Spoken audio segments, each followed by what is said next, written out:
Game over, man. Game over. You're gonna need a bigger boat. So serious. I am Iron Man. This is a tasty burger. Welcome to the InSession Film Podcast.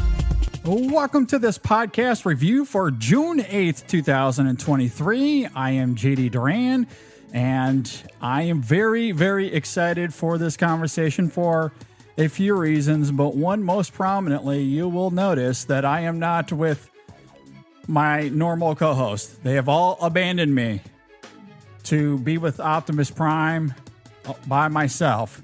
So I have went to the corners of the internet and I have found a guest, and I'm very excited to bring him onto the show. First time guest.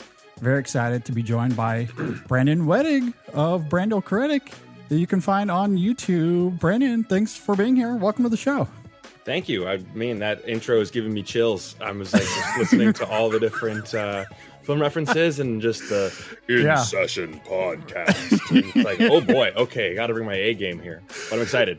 Yeah, well, great to hear. We always love to hear feedback like that, and yeah, I'm very excited to have you here on the show. I know that we've certainly had a lot of discussion back and forth on social media. And not just talking about movies, but primarily talking about hockey. Mm-hmm. We certainly share that fandom. And as we are recording this, the Stanley Cup Finals is on right now. So I will try not to be distracted. But I am excited to get into Transformers. You know, certainly longtime listeners of our show will know how I feel about it. But before I get into that, let's toss it over to you first, Brandon. Before we get to the movie, what is your just overall history with Transformers? Whether it be the animated show, the comics, the Bayformers, any of it. What is your history with Transformers? Okay, gotcha. So for the Transformers purists out there, I think they'll be disappointed to know that I haven't seen any of the cartoons. I've never had a Transformers toy growing up. I don't know. I was born in 95, so I don't know if I just missed the trend or I just, grew up with other things.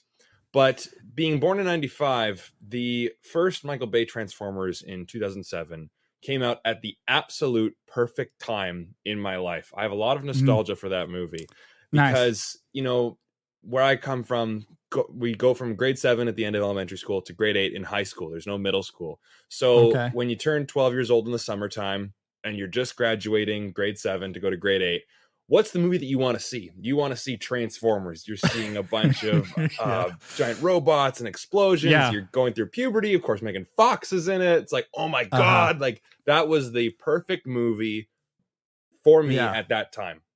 Looking back now, I can kind of, roll my eyes at some of the cheesiness and, of course, with Michael Bay. Now knowing more about movies and, seeing as other films like Bad Boys and I'm blanking on it, like The Island and Pearl Harbor. Pain and Gain. I haven't actually seen Pain and Gain. That's one that I haven't actually seen. That might be his best movie, I would argue. Oh, you think? I think so. Yeah. I don't know if he set out to do what he ended up doing. Like, I don't know if it was intentional or not, but that is a biting, hilarious satire that I think is really effective. And The Rock gives, it's not even arguable. It's his best performance. Okay. Because most of his performances are, I'm The Rock, and I do the same thing in most movies, which is entertaining, to be fair. He's giving a genuine performance in that film, and it is incredible. Like, he's off his rockers in ways that you wouldn't expect, and you've certainly never seen before. The Rock is off his rockers. Gotcha. Yeah, exactly. I didn't even mean to say it that way, I guess. But it's appropriate, though. But so I mean, I still have a lot of love for that first movie. And then of course, Revenge of the Fallen comes out, and I remember I had a friend back in grade 9, and they were like, "Dude, we got to see that opening night. It's like the most epic movie of all time." Of course, what are we looking for? We're looking for explosions. We think it's the most, amazing movie of all time. We're into the humor, but of course, we're 14 years old. And, then the next one comes out when I'm, I guess, 16. So that was like a birthday kind of present. It was like me and my friends got to go see that opening weekend. So those movies came out at the absolute perfect time for me. But I mean, looking back, like there's really no reason for me to watch those sequels, because I'm like, I saw them when I was a kid or when I was growing up, and that's about it. Age of Extinction is brutal. Last Night might be the most forgettable, boring movie I've ever seen. Like I really can't tell you anything about that movie other than that Bumblebee is like with fighting the Nazis. It's like, what is going on here? Yeah. But then with Bumblebee really surprised me. It felt like Transformers meets E.T., that 80s childlike imagination, heart, whimsy. It was really, really good. And then, of course, coming to this one, just going through the comment section, and they're going, well, I was burned too much from the Bay Transformers movies. And it's a shame when people say that, because this movie feels very different than those previous Michael Bay Transformers films. But that's my history with the Transformers franchise. Never played any of the video games, never read any of the comic books, and I don't really know much about the lore. When I went to go see the movie, I saw it with like a big like Transformers junkie, and he was explaining what the Maximals were and how Unicron worked and everything. So he kind of held my hand through it, but that's my history with the Transformers movies. Okay. Well, that's exciting. And that will make this a fun conversation, because I certainly do come into this on the other end of that spectrum. Right. It certainly helps that I am 10 years ahead of it than you are. I was born in 1985, when the animated show was at its prime. The pun intended, I guess. The Optimus Prime. The Optimus Prime. The animated movie comes out, I believe, that same year. And of course, there's all the comics. And then you get into the 90s with Beast Wars, which is at the root of this movie that we're going to be talking about. And I fell head over heels in love with all of that as well. So like I was a huge fan of the animated series in the 80s and the film that came out in 85. I read a lot of the comics. I'm sure many of them are still back at my parents' house back in Michigan. And then into the 90s with Beast Wars, I was very, very familiar with all of that as well. And so then, you get to the 2000s with the live action movies. And at that time, I was already not just a fan of Transformers, obviously, but I was a fan of Michael Bay. The Bad Boys films I loved. Armageddon I thought was really good. Pearl Harbor, maybe not so much. Although there are certain aspects I can appreciate. Yeah. On the whole, though, I did like the visual style that Michael Bay had kind of patented as his own. I don't know if I could articulate it then, but he certainly had a flair that I did appreciate. And similarly with you, like that first Transformers film, Michael Bay's Transformers film, that is, I really liked. I was in college at the time, and it became my, hey, I'm really drunk right now and I just need something to put me to sleep. And that's what I would go to. So I've seen the film like 347 times. Wow. By this point. But I really do like it a lot. And then, Revenge of the Fallen comes out during the writer's strike. And boy, is that apparent when you go back and watch that movie. Good point. Definitely a good point. And then, Dark of the Moon, I would argue is actually the best of all of the Bayformer films. There is a weight to that movie. There's an urgency to that movie that the previous two didn't quite have. And certainly the latter two films are missing it as well. To me, it's the most cohesive of the three of them. Age of Extinction, I think, had potential. I think Lockdown is the best villain of them all. And again, I think there's a weight to the first half of that movie. But when you get to the midpoint, after the Autobots kind of ravage that building, and then we transition to China, the film becomes a disaster. It is calamitous, the back half of that movie. It is absolutely awful. But in that film, I at least appreciate that. Like, pissed off Optimus Prime in Age of Extinction is incredible. Like, I really do like that. And then The Last Night, I can't tell you much about it aside from its score. You actually mentioning something about Bumblebee, like I had even forgotten about that. So I think you remembered a little bit more than me. Right. The thing with there are two elements with Transformers, with Michael Bay's Transformers, and I'll note this real fast and then we can move on. And certainly they somewhat tie into this movie as well. One of them being Steve Jablonsky's scores. So the day we are recording this, I wrote a piece on our website at InSessionFilm.com that you can go and check out about Steve Jablonsky's scores for the Transformers films. I think they belong in the echelon of the best scores from any blockbuster we've seen in the last 20 to 30 years. I think they're that good. They're the best thing about those films by a long shot. They're genuinely fantastic.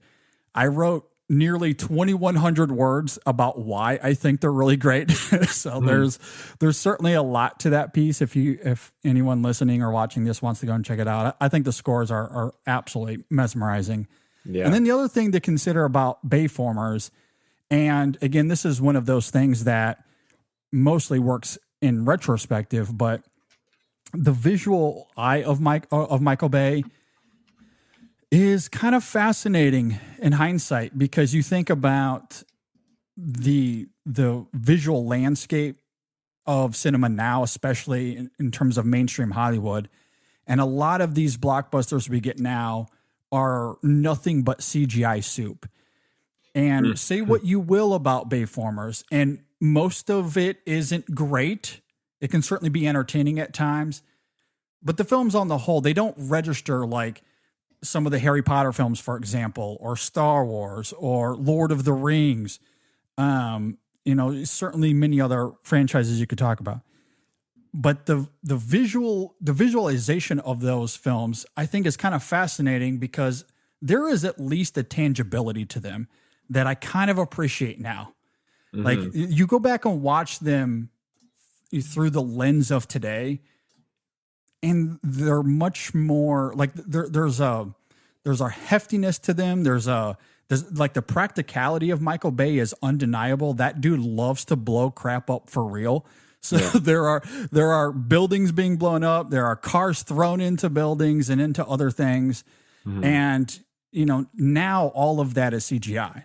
Like the tangibility of what we got in the Bayformers is kind of missing. So where character and theme and story is missing in the Bayformers, I at least appreciate the visual eye that he brings to those movies. Yeah, it's a good point. There.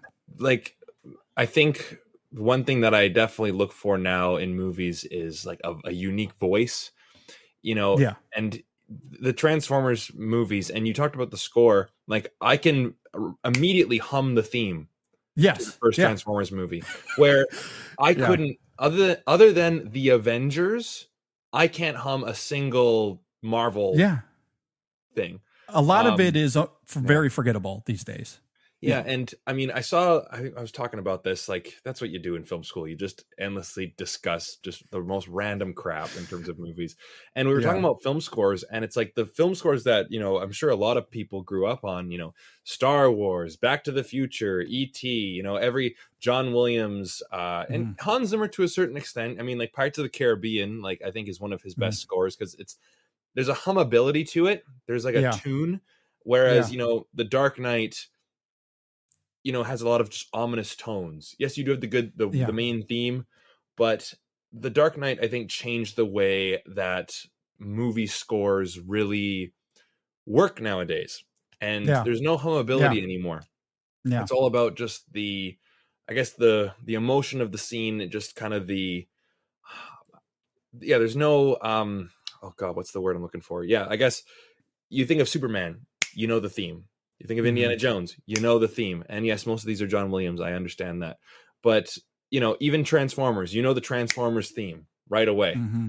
Whereas, yes, we have the Avengers does have a theme. I'll give it that. But like, do you know the theme for Doctor Strange? Is there one? I will say it's not as memorable as the Avengers theme.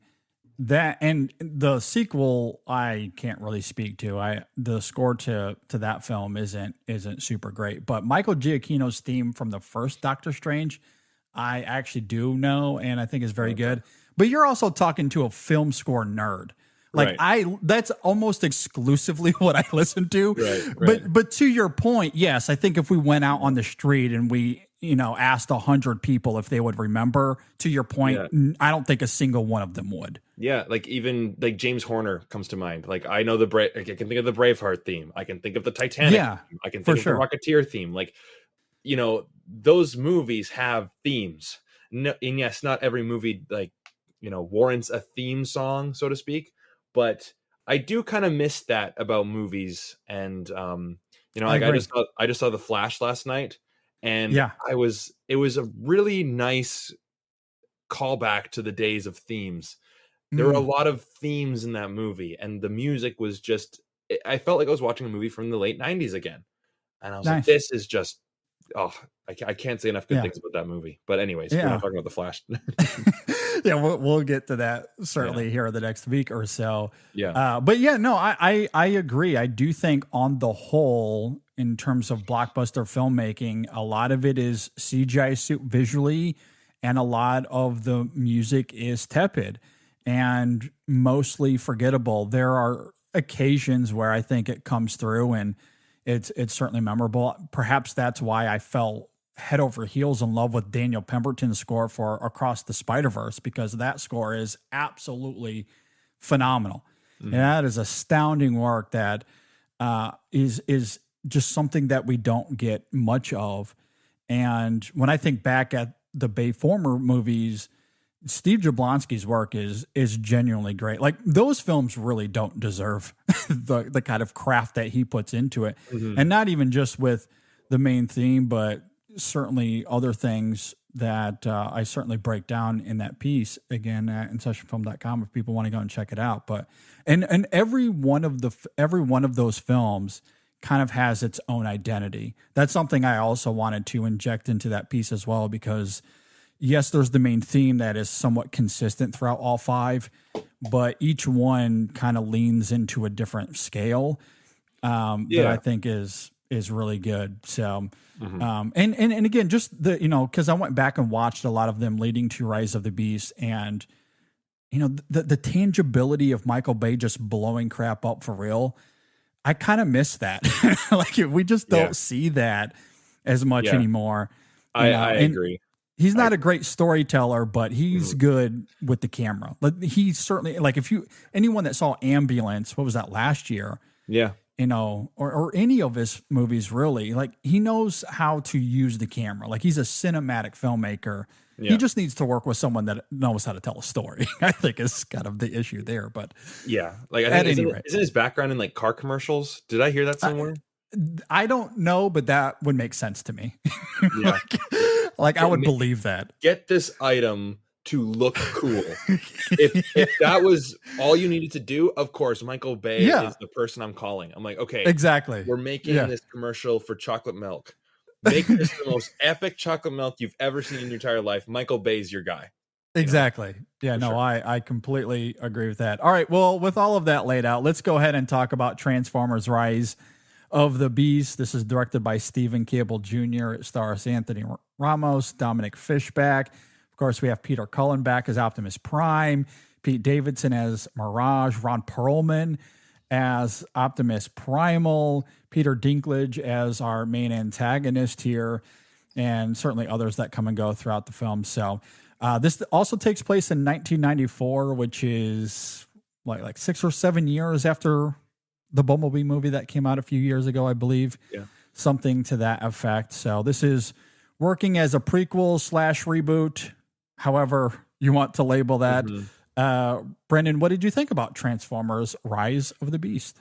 I thought it was awesome. And in my review, I say this a lot for certain movies. I say the whole is less than the sum of its parts. Meaning, you can go through everything on the film school report card. How's the directing? How's the acting? How's the whatever? And, you may give like a C+ to everything, but then the overall product's like a D-. Whereas I think with this movie, everything gets a B, but the overall experience gets an A-. Yeah, because you look down at everything in the movie and really there's no major problem.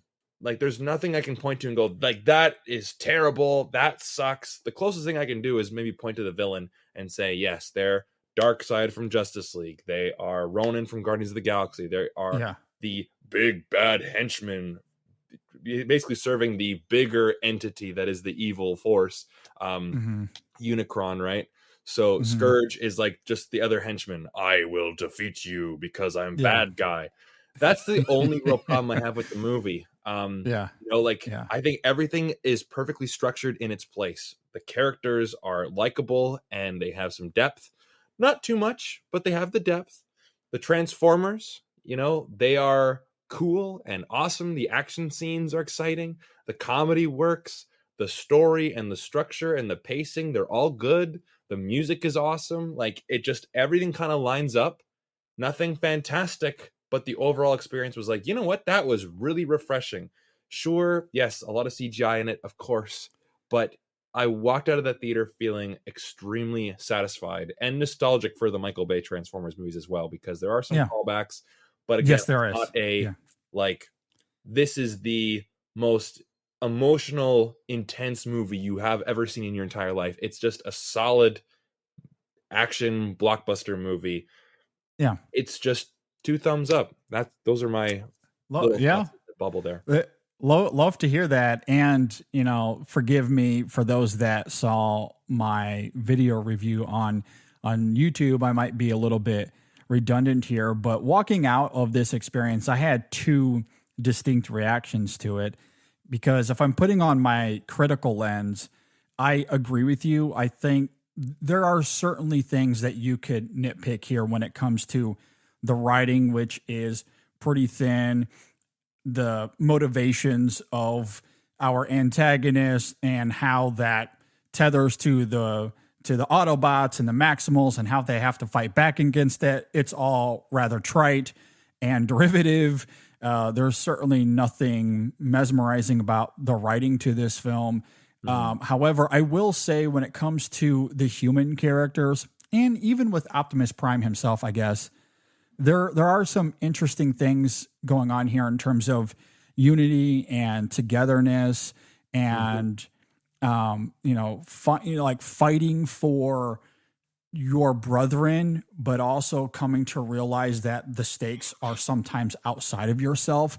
I do like how all of that coalesces here. One of the best things about this film, and this is to give credit to the screenplay as well, is that they make Optimus Prime this flawed leader, which is a little counterintuitive to the history and the legacy of Prime, because in the animated series, he is this gentle leader. He can certainly be commanding when he needs to, but he's very soft. He's receiving, he's everything that Peter Cullen has talked about with Prime in terms of having a command, but also he's someone that's approachable. Yeah. And that's what's like made the James Kirk of the James T. Kirk of the Transformers, like, the leader, but you can also approach him like he will say, you are on my team. Like, we are in this together. Yeah. Exactly. Totally. Absolutely. Which is what makes his, like when he's talking to us as the audience or to the Autobots, like you certainly feel that. Like there is something about Peter Cullen, how he taps into that, that's very moving. And there are certain elements of that with Prime here that we certainly get early on when he's talking about wanting to protect his Autobots and the guilt that he feels for putting them in this vulnerable position. So he is taking responsibility, but at the same time, he's willing to accept those consequences or accept that responsibility, and he'll, revert that and get them home at whatever the cost is. And that might come at the cost of Earth even. So he's a little bit blinded by his leadership in a way. And that juxtaposes yet simultaneously parallels the Noah Diaz character here, played by Anthony Ramos. And I do think all of that actually works together very well and comes to an ultimately very satisfying conclusion, which is to say, to your point earlier, like even with my critical lens on, I can understand and accept that the writing here is what it is. And I don't know if we're expecting anything beyond what it is here.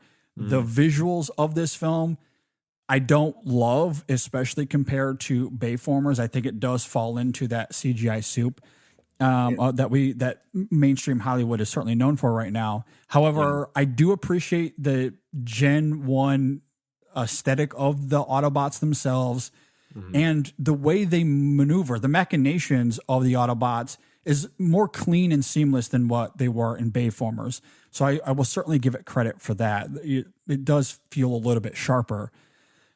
If I take my critical lens off, though, and I just become like a Transformers nerd, like if I just transform myself into being my 7-year-old self again, I loved this movie.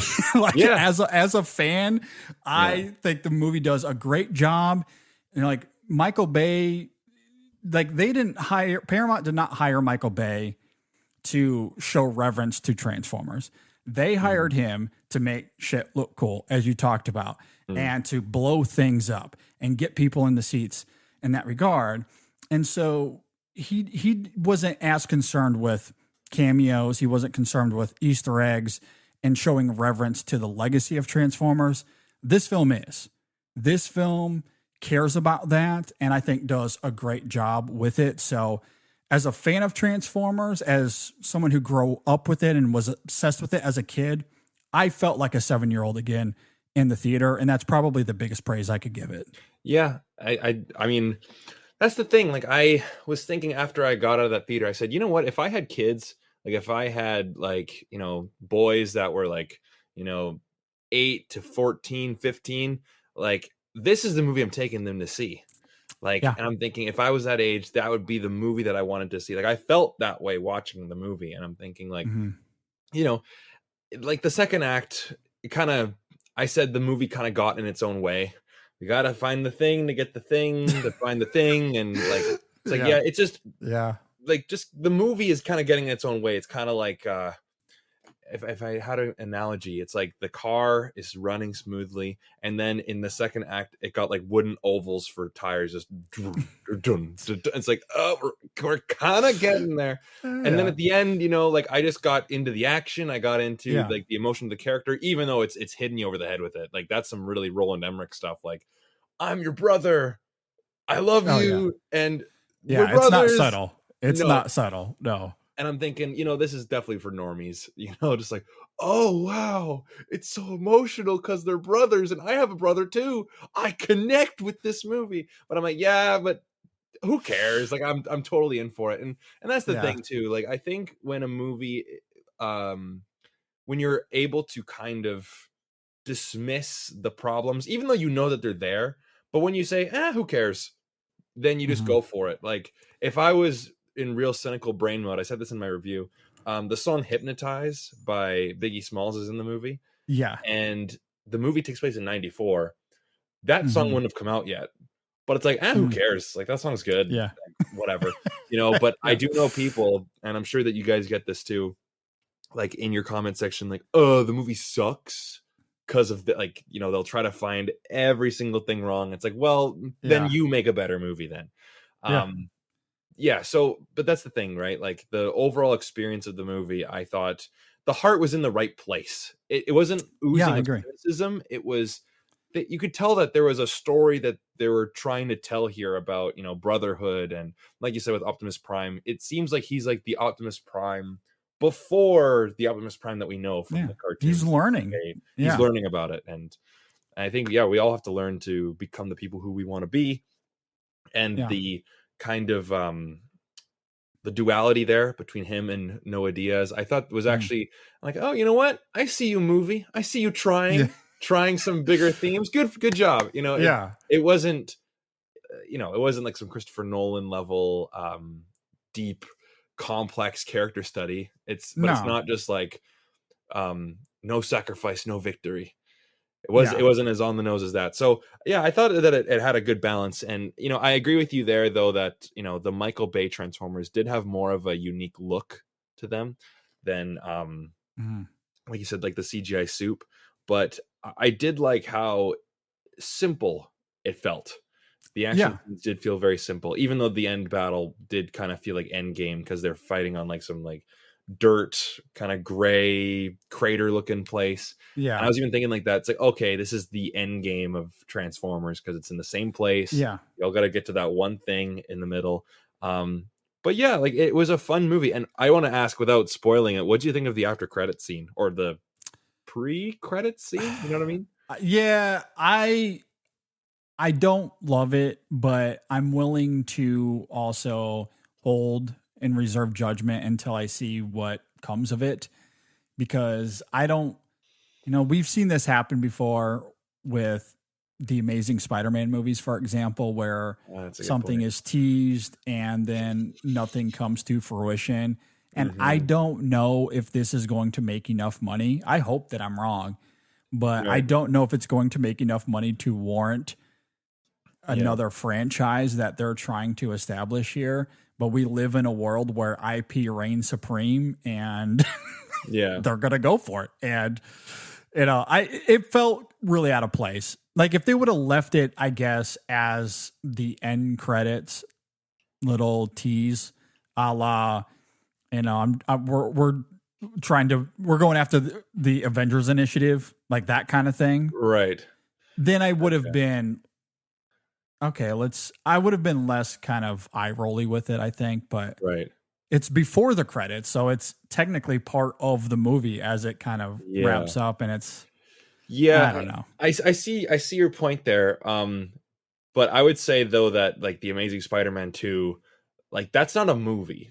That is that's a commercial. It's a Spider-Man commercial for the Sinister Six, for Black Cat, for Doc Ock, for all these other villains to come. And man, oh man. But anyways, I will say though, with that end credit scene though, I had no idea they were going that direction. I didn't either. It was like I was anticipating like Sector 7. That would make sense. What I thought too. 100%. Like, it's John Turturro's going to walk right in, but exactly. That's what I was waiting for. Yeah. And it was a sleight of hand. I certainly give the film credit for that. And I mean, if this film does well and they're able to pull off a franchise a la what the MCU has done, look, I'll come back to this and I won't think much of it. It's just right now, I don't know if it's necessary, but you do make a good point. Although I will slightly defend the Amazing Spider-Man 2 for reasons we don't have to get into here, I guess. Yeah. But this film does function within its own cylinder until that moment. That's the only time it kind of gets out of bounds, where this is self-contained. And I do appreciate that. I do appreciate that because, yes, films like The Amazing Spider-Man 2 or much of what we've seen with DC over the last 10 years, they have struggled mightily to have, and even Marvel, to have these self-contained stories. Yeah. And this is mostly self-contained. So it's not, the comparison isn't quite apples to apples. I do think you make a good point there. And I like that you said self-contained, because people have asked me going like, oh, Brandon, like, do I have to watch Bumblebee? Do I have to watch Last Night? Do I got to watch all these things? And I go, actually, no, you can watch just this. And I have this argument with people all the time, and I'm shocked to know that I'm in the minority with this, but I'll beat this drum until I die.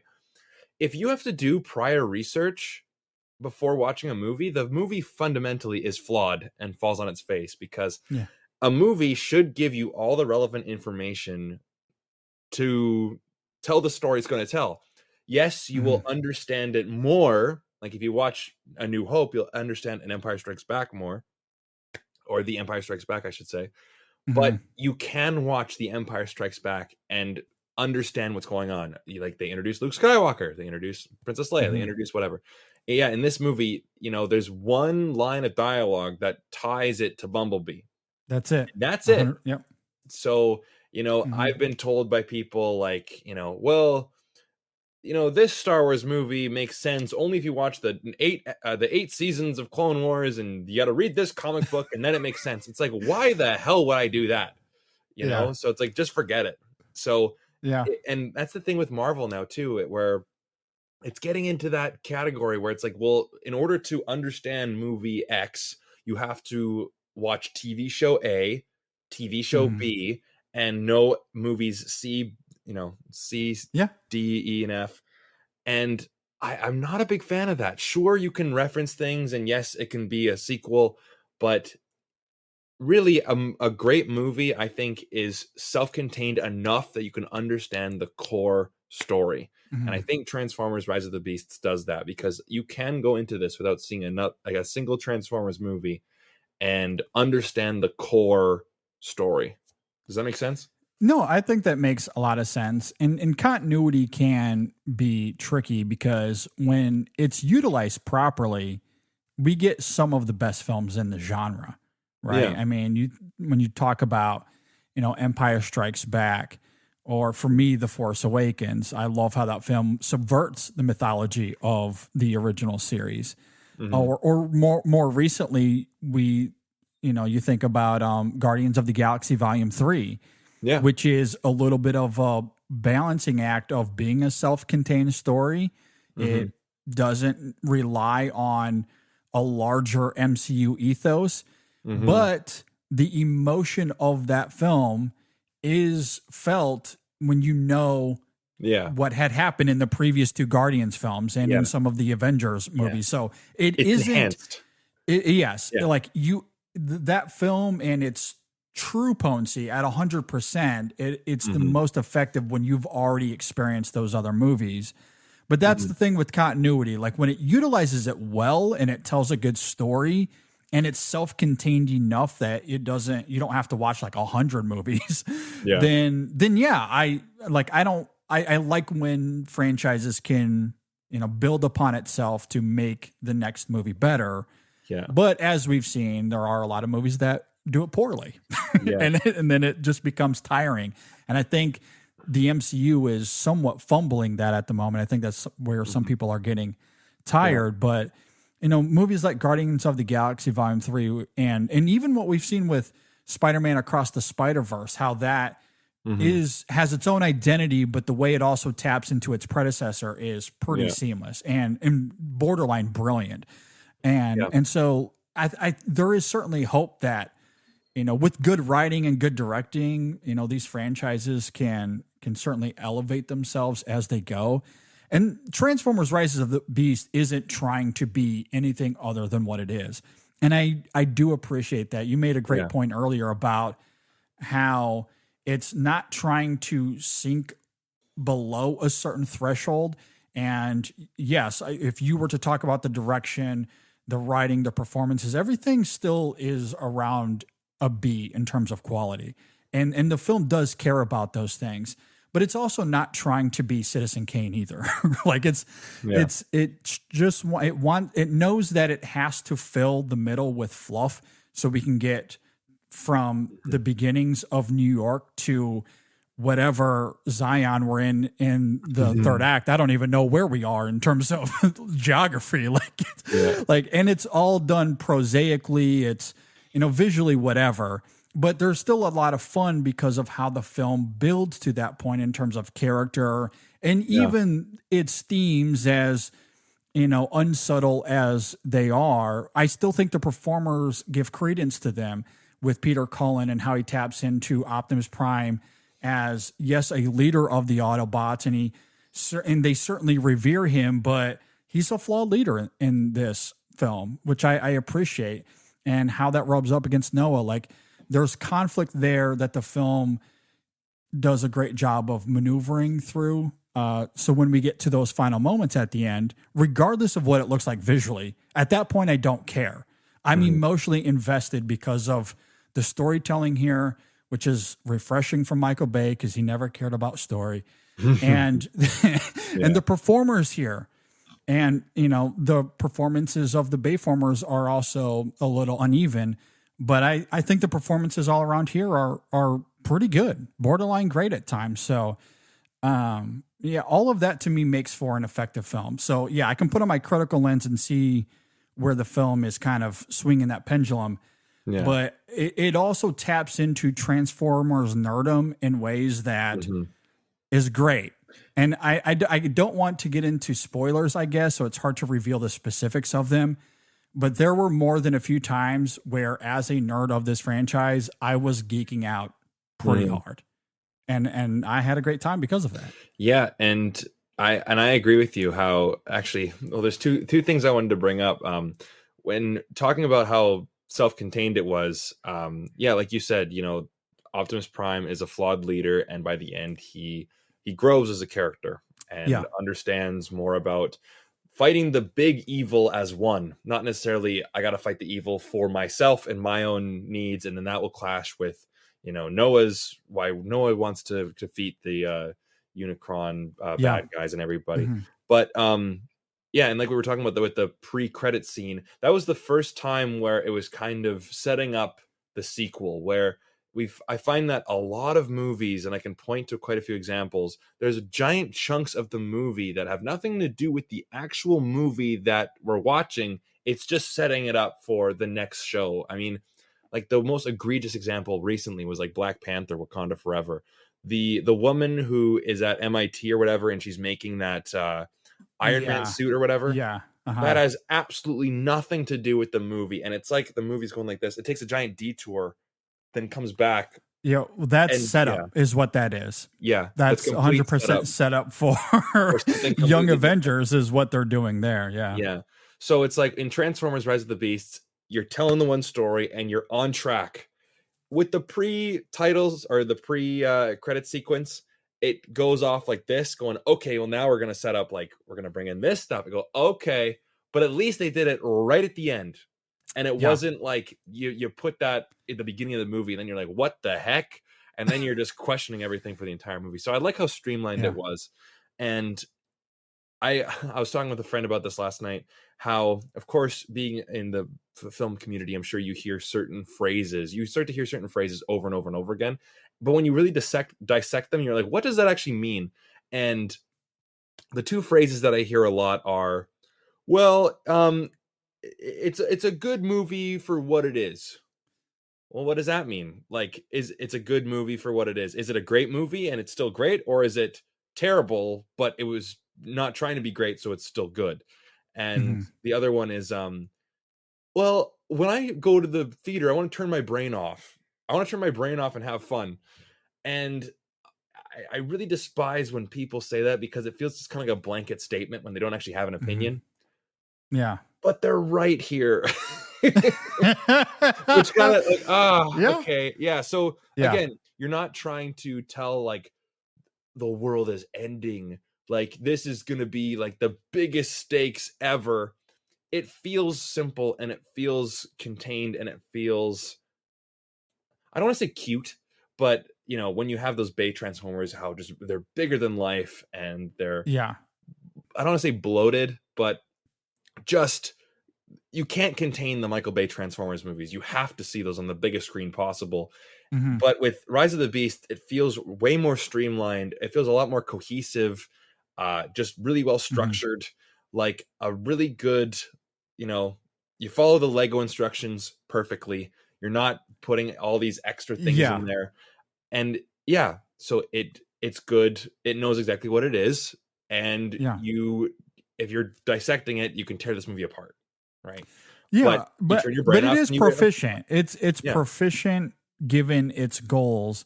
And I do agree with you. That's why I think I started off this conversation, certainly did the same thing in my video review of offering up two different perspectives, because I could look at this film critically and we could analyze it and really get into the nuances of it and criticize it for, what it is comparatively to something like The Dark Knight or to Spider-Man Across the Spider-Verse or other films of its ilk or of the blockbuster size. It's not going to be comparable to that. However, it's also a far cry from something like Revenge of the Fallen. Like this is a much better film. It's much more polished in terms of its screenplay. Yes, trite and derivative in terms of plotting and motivation, but certainly much more polished. The editing of Michael Bay's movies, for better or worse, sometimes it's fascinating. Other times it is straight up baffling. As much as I've seen the first Transformers from 2007, and as I noted, I've seen it countless times. And to this day, I still can't understand the editing of that movie. It is weird. Like, it is just straight up bizarre at times. Like, I truly do not understand the editing of that movie. It's an enigma. It's also part of the charm in some ways, I guess. And so that's often what comes with Michael Bay. And I say that to say this is a film where you don't have to worry about any of that. It is more streamlined, as you're talking about. It is more deft in terms of its craft, and it's at least trying to do something thematically. It's also not trying to be Christopher Nolan, as you noted, and again, it's at least trying. Does it succeed entirely? Maybe not, but emotionally, I did feel something at the end of this film. And is that because of the effectiveness of the craft and the performances, or is that just my Transformers, nerdom getting into the way? It could be a merriment of all of that, but it is effective. I did really like it. The other thing that we haven't really talked about that maybe we can mention here a little bit is the Maximal characters, which, it is Rise of the Beast after all. And that's inspired by the Beast Wars storylines in the comics and the animated show in the 90s. And that's something that I really loved. I don't know how others in the Transformers world feel about it. The original animated show is revered. People from all generations tend to love it, and it is really great. I also loved the Beast Wars. And when I was a little kid, when I was 8 years old, those were the toys that I had. I didn't really have much of the Generation 1 Transformers. I was too young for that. Right. But as I was getting older, those were the toys that were prominent at least in that space. So those were the ones that I had. And so I was excited to see characters like, Optimus Primal, of course. You get Airazor, voiced by Michelle Yeoh. And after the year she had last year, it's great to see her making her money. I love that. Get paid. Yeah. You got Cheetor, you got Rhinox in this film, all characters from that storyline.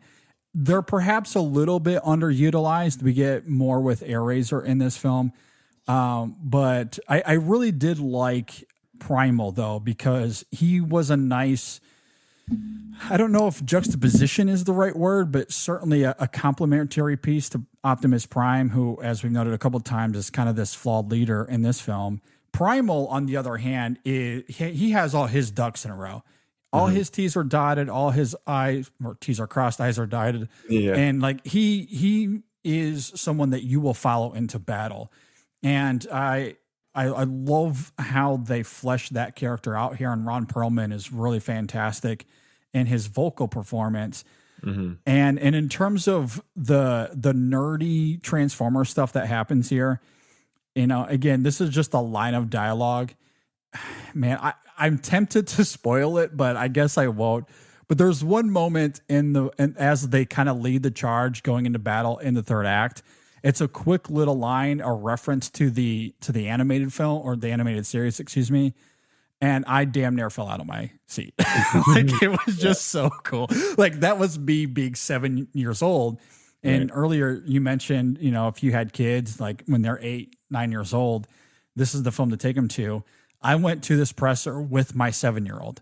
And he's sitting next to me, loving it, by the way. To your point, 100% loving it. And he hasn't been as, as enthralled with Transformers, or really he hasn't had the experience at his age that I did at his age. So this was kind of a first for him.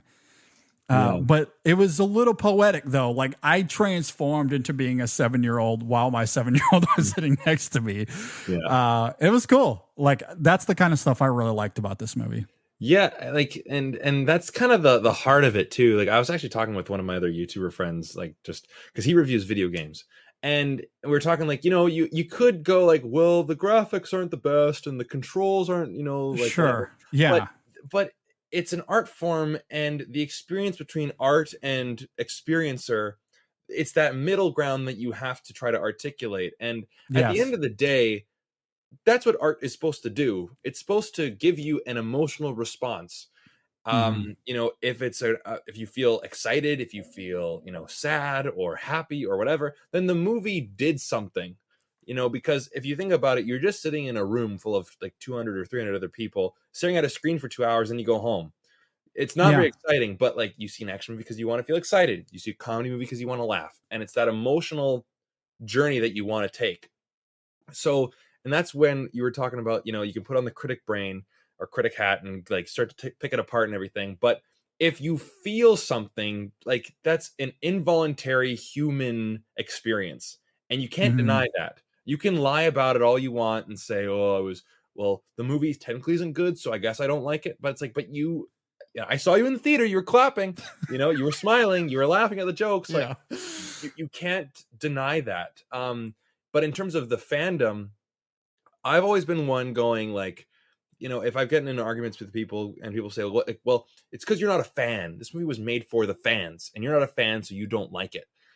And I go, well, sure. Maybe the fandom of something might be more willing to look past flaws. But I always thought that like, a good movie can make you a fan.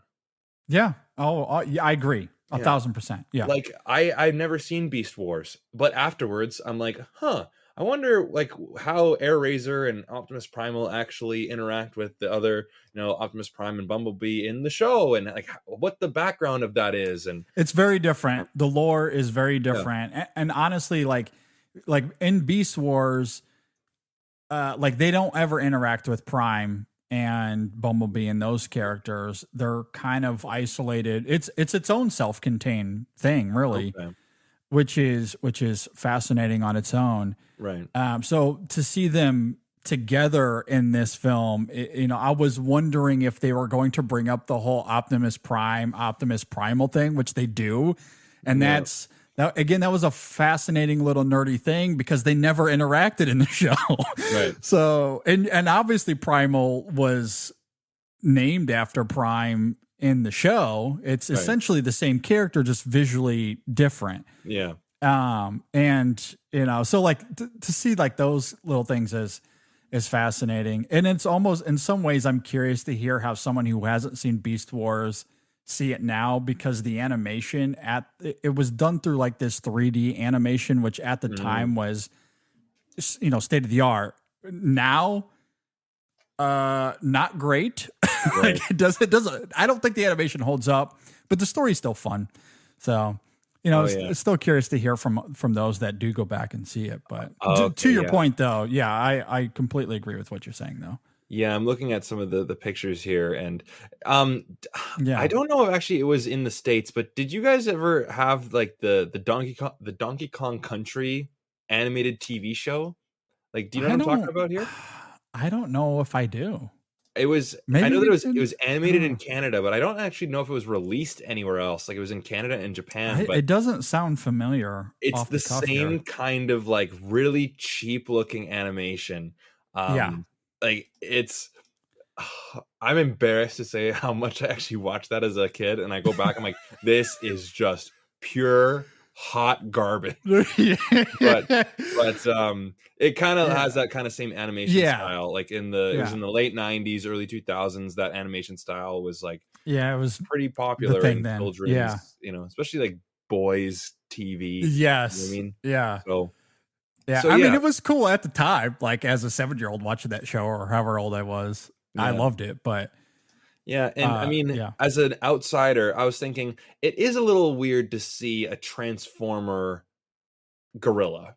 It's weird to see a Transformer eagle and a cheetah, I believe that the other one is, but I said to myself, okay, that's what it is. Let's just move on. You can't necessarily be going, what? That just doesn't make any sense to me. Because if you're in that camp, then you don't even try. Because like, you're not going to get past that, because that's what the movie is, right? And it's also interesting too, because we're introduced to them in the opening scenes of the film, but it doesn't really get into the lore of why they look that way. And then they find themselves on Earth where they're like their outer appearance is unchanged, because in the animated series they arrive on Earth before humanity. So there's only animals, which the Maximals take their form from the animals in the region where their ship, Right. crashes, and the Decepticons, they take their form from dinosaur bones in the earth, and so they're depicted as dinosaurs in the show. And that is very different in the film, like in this film, in Rise of the Beast. Like, so it's kind of muddled and a little bit confusing. So to your point, like if you're not familiar with it, and then you couple that with how this film doesn't really explain it at all, really, other than they're on another planet. Like they come from another planet where they already look that way. Yeah. So I don't know. Like it's what it is, I guess. Would you, I don't know if you collect physical media. Is this a movie that you would see yourself buying on 4K or Blu-ray?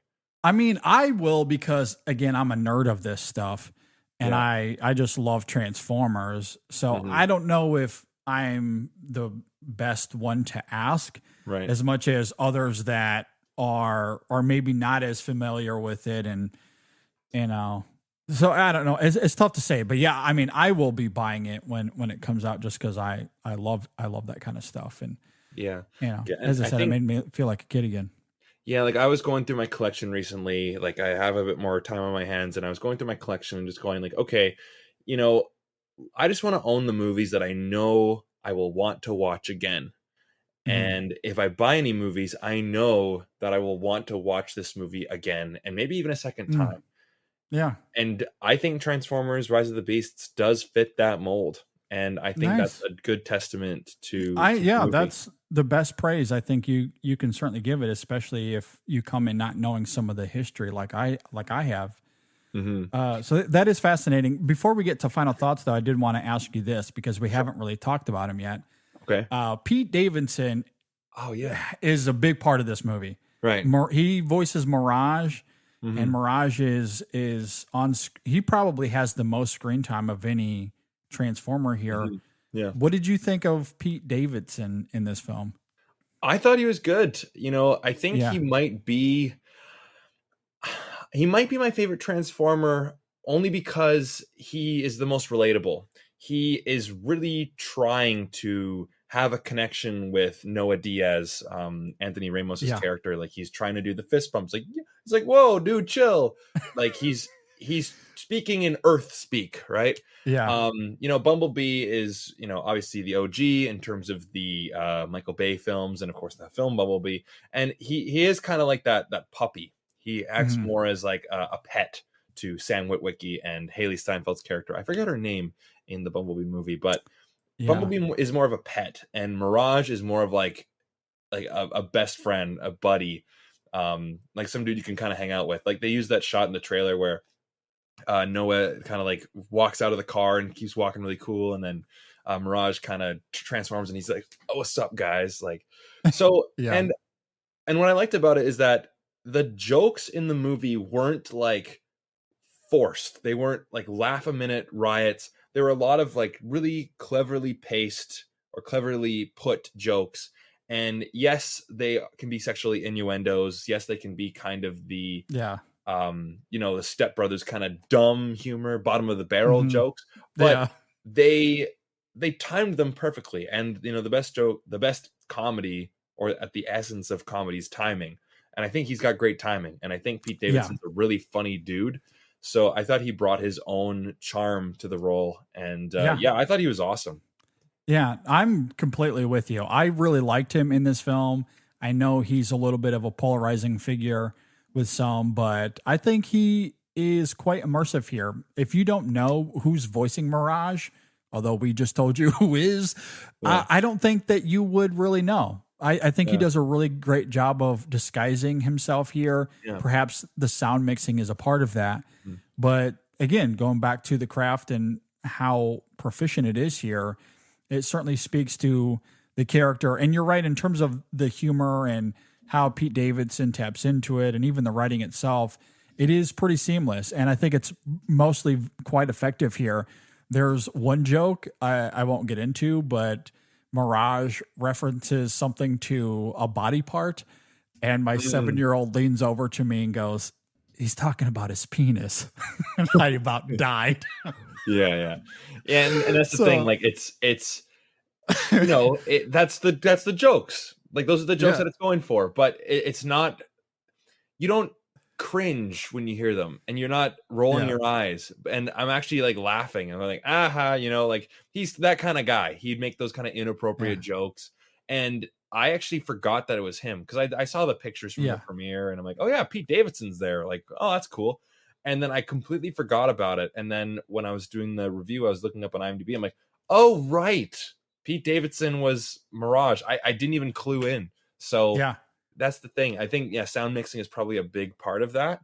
But I was just, and that's the thing too. When you can see the character and not necessarily the voice actor in the recording booth. I mean, Michelle Yeoh is a bit different only because she, like you said, her last year was like her year, and like you just hear her voice so often. Yeah. You're like, She's very top of mind at the moment. Yeah. And it's such a recognizable voice. Like there's some actors that you can't escape the voice. You have your Christopher Walkens, you have your Morgan Freemans, of course, everyone who does the impressions of these people. But you also have some of your like kind of more obscure actors, whereas like you hear their voice, that's them. Like an Alec Baldwin is one that I can point that voice out from anywhere.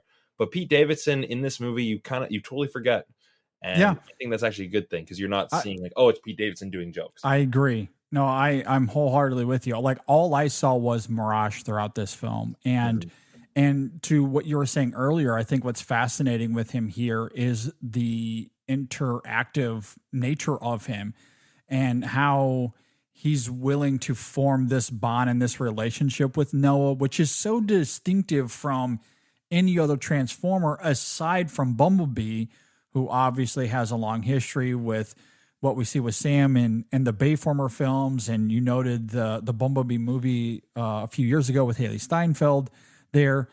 But aside from him, a lot of the other Transformers are just there to be part of the Autobot team. And some of them I do think are compelling. I've always loved Ironhide, for example, in the Bayformer movies. In Age of Extinction, John Goodman as Hound is hysterical. He's incredible. And he's also one of those voices that's pretty recognizable, but he's also so great as an actor that he also just becomes that character. And Hound is one of the best things of that movie, especially in the back half, as we noted earlier, which is bad. He makes it borderline watchable still because he's really great. Or even Crosshairs in that film, I think, is also very funny. So like at times these characters can have their own charm. They tell jokes. They have a presence on screen, but they're often not interactive with the human characters. There's a moment or two with Hound and Mark Wahlberg's character, but it's pretty minimal. This is the first time where an Autobot that's not named Bumblebee or Optimus Prime, I guess, that has had like this much of a relationship with a human character. Yeah. He has the relationship. That's like, he's the big tie-in between the two different species. Exactly. No, I completely agree.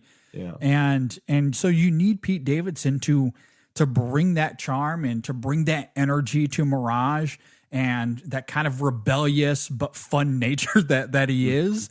And I think he nails it. I think he does such a great job with it. So yeah, it's also one of the reasons this film is effective in the end. So I totally agree. With all that said, I think we can get to final thoughts here. I'll toss it back to you, Brandon. Any concluding thoughts here on Transformers: Rise of the Beast? Sign me up for more. I honestly wasn't even expecting to say that because, like, when I was looking at, all the movies that were coming out this year, and I'm like, oh, there's another Transformers movie. Yeah, I guess they're going to do like a lower budget. They're not trying to, outdo like the Michael Bay ones. They're just trying to kind of go in their own direction. But it could be cool. And then that's the thing. Like, it's not a fantastic movie, but it's well structured and it's got the heart in the right place. And it flows really well all together. All the pieces just align. And you're like, you know what? That was a very enjoyable experience. So much so that I would definitely watch it again, and I would like to add it to the collection. So I think that is like the highest praise you can give a movie. And because that's the thing, like sometimes, you know, you can go down the list of the greatest movies of all time, and sometimes you're not in the mood to watch the greatest movie of all time. It's kind of like you're not always in the mood to go to the fancy keg or you know, steak smokehouse restaurant, like the Yeah. fine dining. Sometimes you just want to have tacos or burgers. Yeah. Yeah, exactly. But this is a really nicely made burger with all the different toppings in the right spot. It's all fresh and it tastes good. And I think that's the best analogy I can think of it. I love to hear that. As far as a few final thoughts for me, there's two quick things I want to mention here.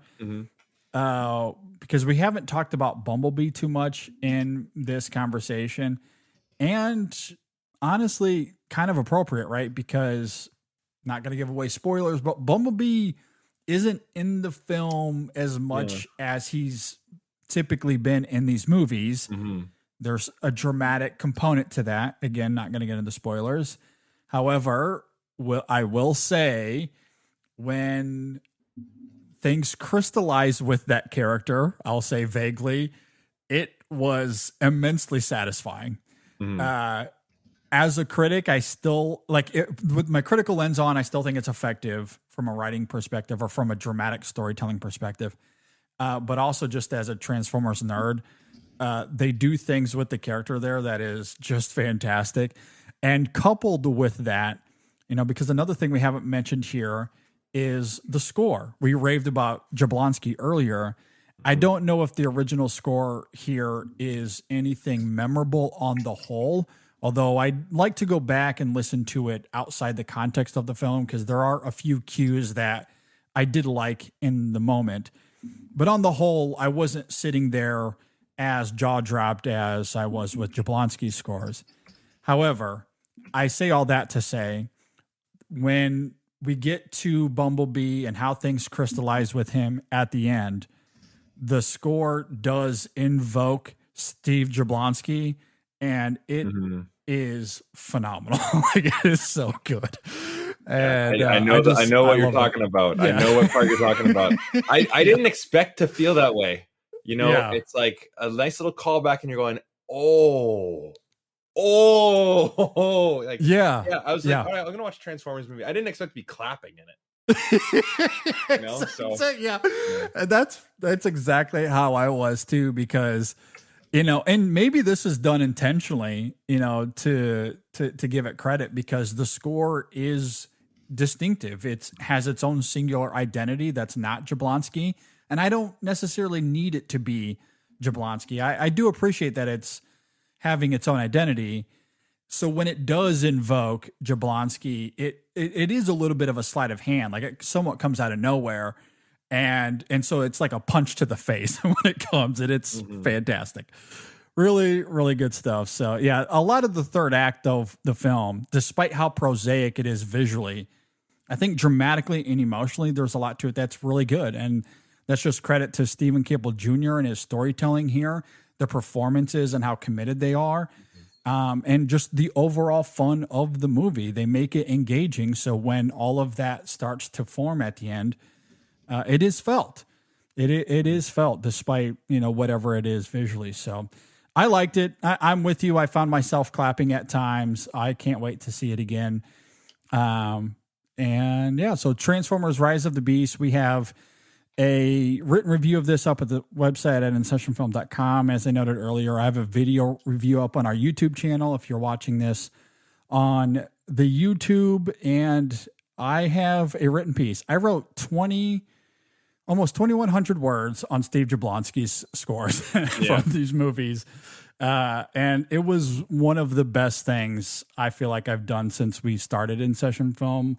So if people want to go and check that out, again, that's at InSessionFilm.com. Brandon, thanks so much for joining me, man. This was a lot of fun. Yeah, man, I had a blast. And honestly, if you guys ever want to have me on the podcast again, let me know. I will definitely want to come on. Okay. If it's just talking about film scores, I mean, heck, I have my whole playlist ready to go. Yeah. And, all right. I'll say this real quick.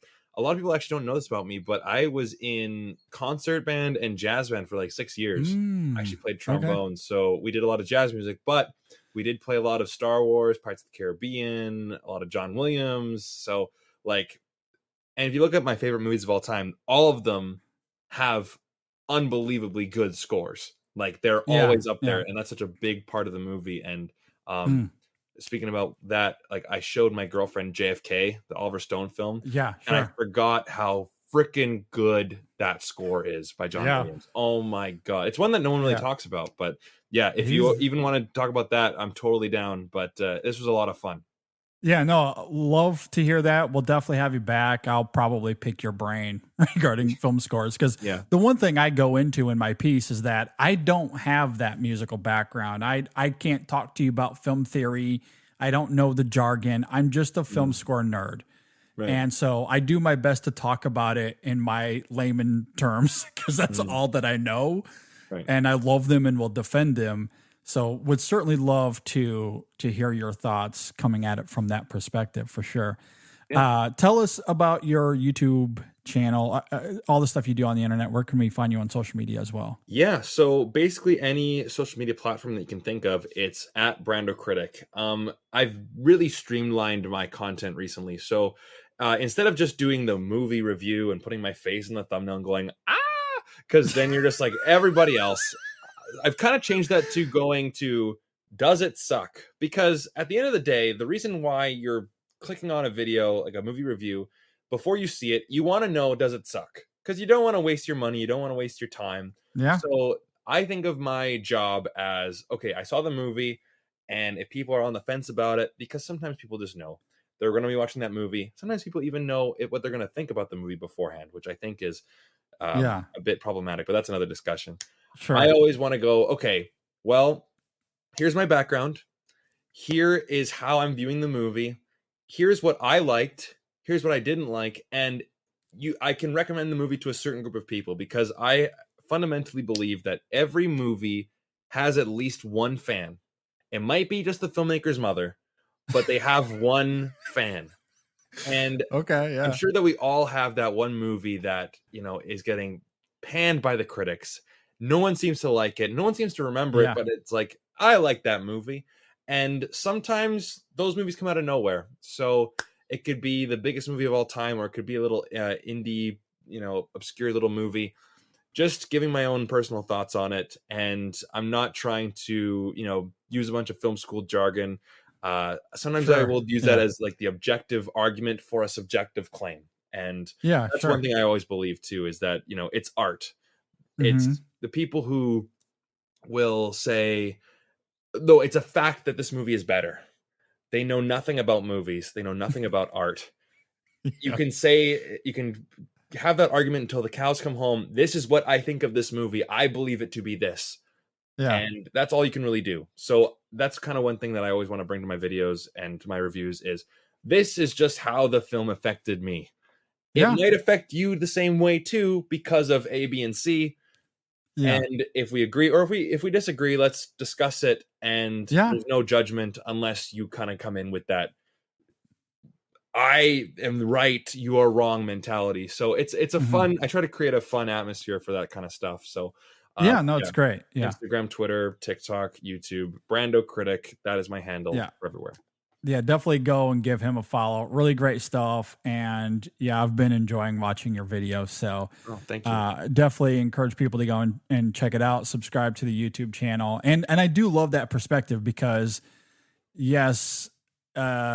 when it comes to art, a lot of it comes down to your experience, your perspective of the world, and your own philosophies, what you bring into the movie. And that can lead to some great conversation, even if you disagree. Like I think art fosters perspectives, and it can certainly offer, like whenever we come into any of these reviews, not that Transformers will necessarily invoke that, but any conversation we have, if someone walks away going, oh, I didn't think about that before, or I at least understand where he's coming from, that's ultimately what we want, for people to enjoy, to, have fun with these conversations. And and and think about art and in a different way. That's ultimately what we want here. And I also love what you're saying there too, as far as sometimes these films might just be for one or two people, but there's someone out there that will,